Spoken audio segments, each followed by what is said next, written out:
Bismillahirrahmanirrahim. Assalamualaikum warahmatullahi wabarakatuh. Gimana kabar anak-anak sekalian? Saya yakin kalian dan kita semua dalam kondisi sehat walafiat, selalu dalam lindungan Allah Subhanahu wa taala. Alhamdulillahirabbil alamin. Wa bihi nasta'in wala umuri dunya waddin wa ala alihi wa sahbihi ajmain, amma ba'd. Puji syukur kita panjatkan kehadirat Allah Subhanahu wa taala karena atas izinnya lah sehingga pada kesempatan hari ini alhamdulillah kita diberi kesempatan untuk bersama-sama kembali melanjutkan pelajaran kita dari pekan lalu, yaitu masih terkait dengan seperti apa yang anak-anakku sekalian lihat pada gambar. Ya, masih terkait dengan sholat berjamaah. Nah, pada kesempatan ini kita akan coba membahas tentang makmum muafiq dan makmum masbuk.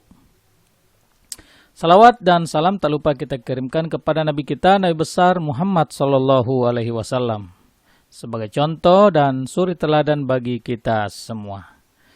Baik anak-anakku sekalian, sebelum kita masuk ke materi, mari kita terlebih dahulu memohon kepada Allah Subhanahu wa taala kemudahan untuk memahami materi ini dan juga kemudahan untuk mengaplikasikan atau mengamalkan ilmu yang kita pelajari.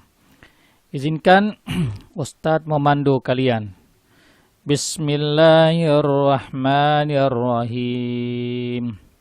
Rabbi zidni ilman nafi'a warzuqni fahman wasi'a wa wafiqni amalan salihan mutaqabbala. Ya Allah, berilah aku ilmu yang bermanfaat, pengetahuan yang luas, dan amal soleh yang diterima. Amin ya Rabbal Alamin. Semoga doa yang kita panjatkan kepada Allah, Allah mendengarkan dan Allah mengabulkan apa yang menjadi hajat kita. Anak-anakku sekalian, pada kesempatan ini, terlebih dahulu kita akan melihat apa yang menjadi tujuan pembelajaran kita. Yang pertama adalah memahami ketentuan sholat berjamaah. Yang kedua adalah mempraktekkan sholat berjamaah. Dan yang tidak kalah pentingnya juga adalah bagaimana menunjukkan perilaku senang untuk berjamaah. Ketiga hal tersebut ya kita usahakan untuk bisa kita wujudkan dalam pembelajaran kita ini. Baik anak-anakku, mari kita melihat daftar isi pembahasan kita pada kesempatan ini.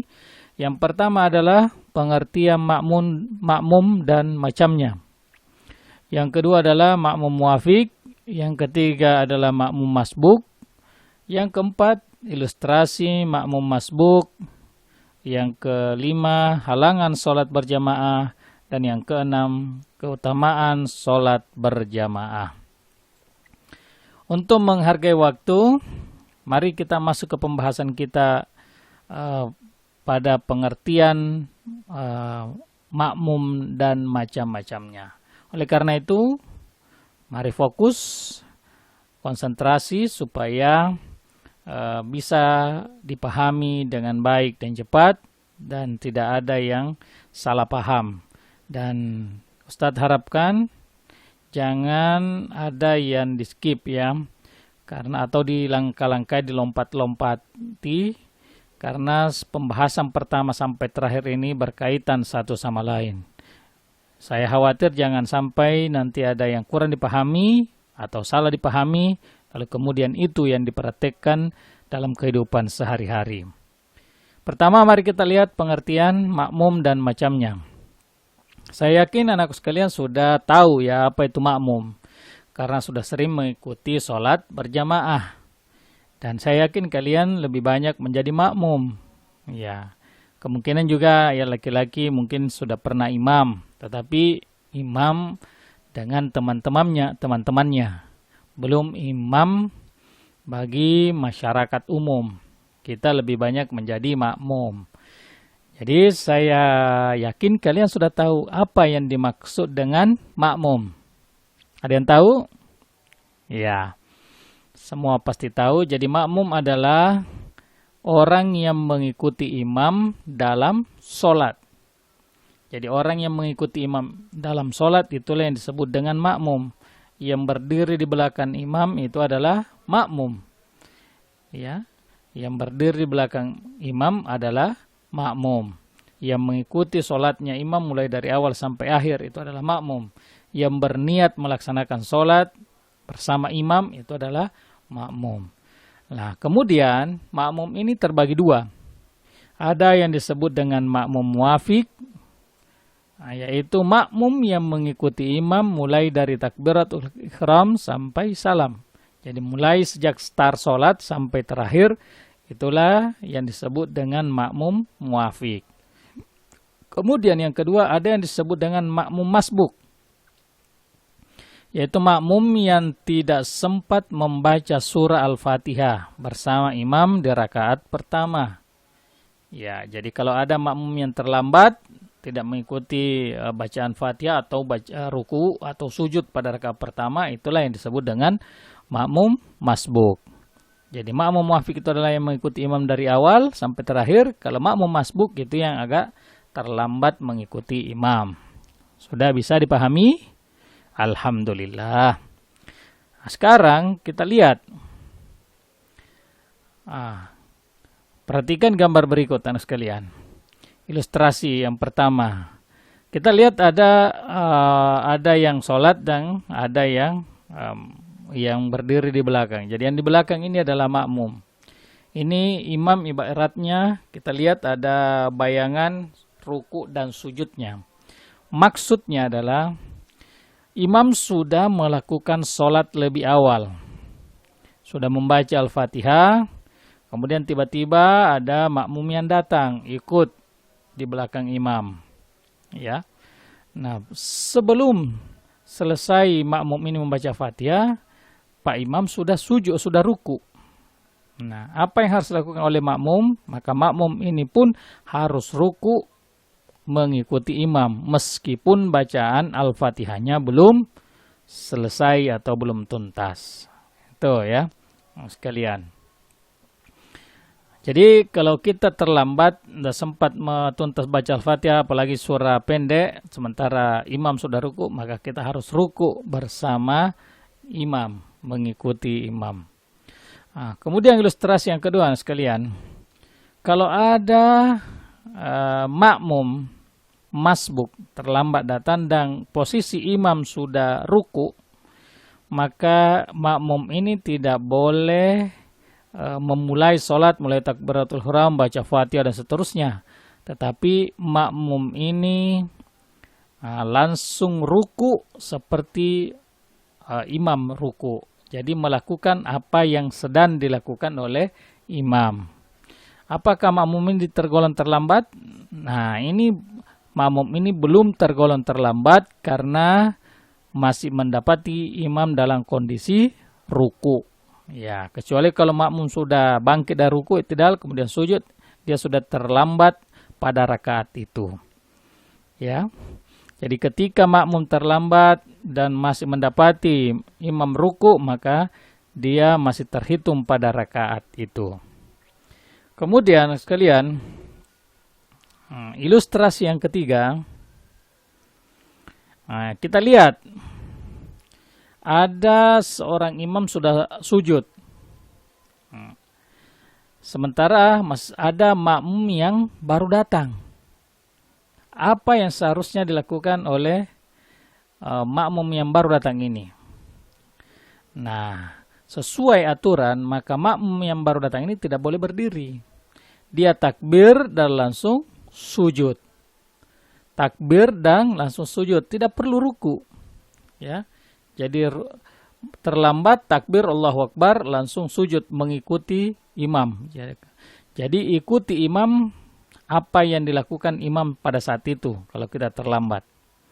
Nah, nanti di akhir sholat setelah salam baru kita menghitung berapa rakaat kita ketinggalan atau terlambat. Ya. Itu yang ketiga anak sekalian ya. Jadi jangan memburu. Takbir, membaca Fatihah, ruku, kemudian sujud dengan cepat seperti kilat supaya di akhir tidak mau menambah. Salah ya. Salah. Itu cara makmum masbuk yang salah. Ya, tidak apa-apa, biarkan saja yang lewat ya sudah lewat, kita ikuti saja apa yang persis dilakukan oleh imam pada saat itu. Nanti setelah salam baru dihitung berapa jumlah rakaat terlambatnya kita. Baik kawan sekalian, mungkin sudah bisa dipahami ya. Kemudian ilustrasi keempat. Nah, posisi.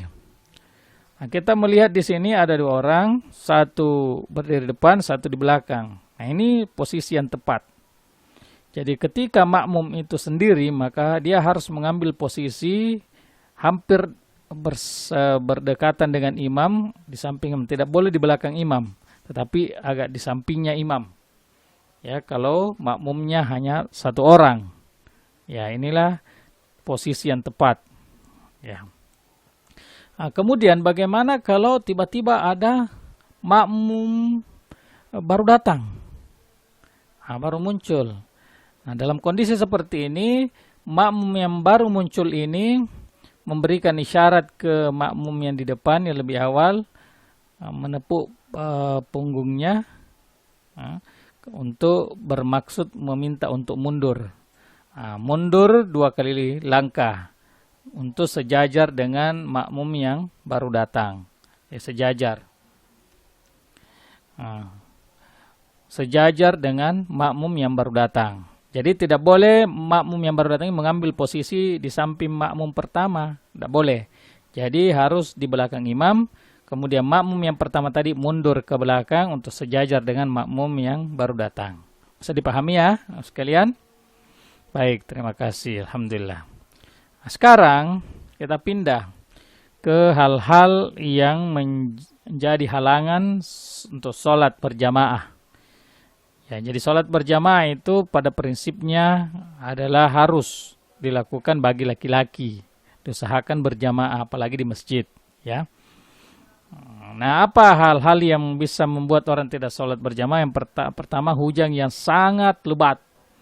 Jadi meskipun kita pakai jas hujan atau payung itu tidak ada gunanya karena hujannya sangat lebat dan membuat kita basah kuyup. Dengan alasan itu kita bisa sholat di rumah atau berjamaah di rumah. Yang kedua, angin kencang yang sangat membahayakan. Jadi terjadi cuaca buruk dan apabila keluar rumah itu membahayakan kesehatan. Sehingga dengan demikian kita sholat di rumah atau bisa berjamaah di rumah. Kemudian yang ketiga adalah sakit yang parah.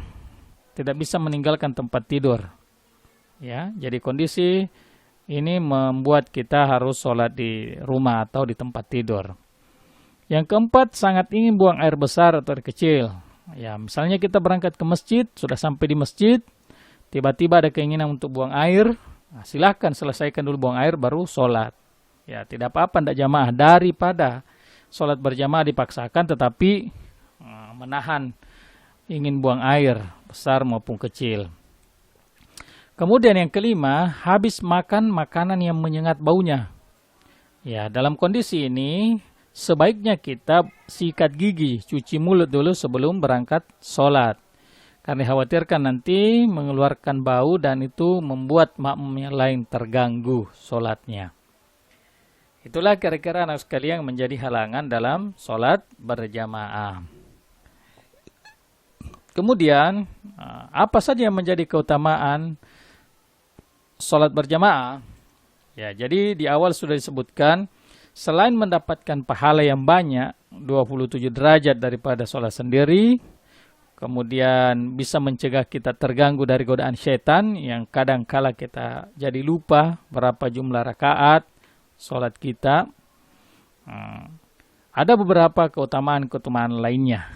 Ya. Yang pertama adalah menjalin silaturahim antar sesama. Jadi antara satu kompleks itu terjadi silaturahim yang kuat karena mulai dari blok A sampai blok Z itu ketemu dalam satu tempat yaitu masjid. Kemudian yang kedua mengajarkan hidup disiplin saling mencintai dan saling menghargai. Ya, dalam jamaah itu pasti ada saling mencintai, menghargai, apalagi terkait dengan kedisiplinan. Karena apabila sudah masuk waktu azan, ya azan, koma ya koma. Nah, tidak ada istilah menunggu siapa dan siapa. Ya, di situ muncul sikap kedisiplinan. Kemudian yang ketiga, menjaga persatuan, kesatuan, dan kebersamaan. Dalam jamaah pasti ada persatuan, ada kesatuan, ada kebersamaan yang dilandasi oleh semangat iman yang ada pada diri kita semua. Kemudian yang keempat, anak sekalian, menahan dari kemauan sendiri. Ya, jadi rasa ego itu disingkirkan. Karena kalau itu yang muncul, saya yakin kita tidak bisa ikut dengan imam. Imam mau sujud, kita mau berdiri, ya itu tidak bisa. Jadi menghilangkan rasa ego. Nah, yang kemudian yang kelima, mengajarkan kepatuhan seorang muslim kepada pimpinannya. Jadi menjadikan kita orang yang patuh ketika imam mentakbir dan mengatakan Allahu Akbar, kita ikut. Imam sujud, ya kita sujud. Nah, itu kepatuhan terhadap seorang pemimpin. Inilah kira-kira anak sekalian yang menjadi keutamaan sholat berjamaah. Di samping mendapatkan pahala yang banyak, juga kita terjaga dari godaan syaitan. Ya, karena kalau kita berjamaah pasti ada yang ingatkan kalau kita lupa. Beda kalau salah sendiri. Salah sendiri lupa, ya ragu-ragu sendiri, tidak tahu berapa jumlah rakaat, sudah tasyahud atau belum, itu kan. Ya, jadi itulah bagusnya atau kelebihannya melaksanakan sholat berjamaah. Nah, sekarang anak sekalian, bagaimana membiasakan untuk sholat berjamaah? Bagaimana caranya? Kadang-kala memang agak berat gitu, kalau belum terbiasa. Tapi orang yang sudah biasa malah tidak enak kalau tidak melaksanakan sholat berjamaah, apalagi di masjid. Nah, bagaimana memunculkan atau mewujudkan sifat keinginan untuk selalu sholat berjamaah? Yang pertama kita lakukan adalah ya melawan dulu hawa nafsu. Karena nafsu itu kan godaan itu dari setan. Ketika kita mendengar, ketika masuk waktu sholat, ya sudah tinggalkan semua pekerjaan, segera mengambil air wudu, bersiap-siap menuju ke masjid. Itu. Kemudian yang kedua, ketika mendengarkan azan, segera menuju ke masjid. Apapun godaannya kita lawan. Ya, ada teman mengajak kita, sudahlah anda usah. Jangan. Kita harus komitmen, konsisten bahwa kita ingin melaksanakan sholat berjamaah di masjid. Kemudian yang ketiga, mengajak teman-temannya untuk sholat berjamaah. Jadi ketika kita sudah terbiasa sholat berjamaah, kita ajak teman-teman kita supaya kita semakin semangat untuk melaksanakan sholat berjamaah. Di samping kita mendapatkan pahala sholat jamaahnya, kita lagi mendapatkan pahala mengajak teman untuk sholat berjamaah bersama di masjid. Kemudian yang keempat, suka menjalin tali silaturahim antara sesama di masjid. Baik anak-anakku sekalian, itulah beberapa di antara hal-hal yang harus dilakukan untuk membiasakan diri kita melaksanakan sholat berjamaah di masjid. Nah, untuk mendalami materi ini dan untuk menguji pemahaman anak-anakku sekalian, ya kalian akan diminta untuk menjawab beberapa pertanyaan di bawah ini. Siapkan kertasnya, buku tugasnya, atau bisa juga langsung ditulis di Google. Nah, ini sesuai dengan instruksi dari guru agamanya masing-masing. Soal yang pertama adalah bagaimana cara sholat orang yang masbuk dalam kondisi imam sedang sujud? Ya, bagaimana? Bisa diceritakan, dituliskan ya, bagaimana caranya. Kemudian yang kedua, di mana posisi seorang makmum jika hanya sendirian? Dia cuma berdua dengan imam, di mana posisinya makmum? Jelaskan sedikit. Kemudian yang ketiga, tuliskan cara sholat makmum masbuk. Ya, terlambat 2 rakaat, sholat maghrib setelah imam memberi salam. Ya, setelah imam memberi salam, apa yang harus dilakukan oleh orang ini yang terlambat 2 rakaat? Bisa dijelaskan secara detail ya, langkah-langkahnya.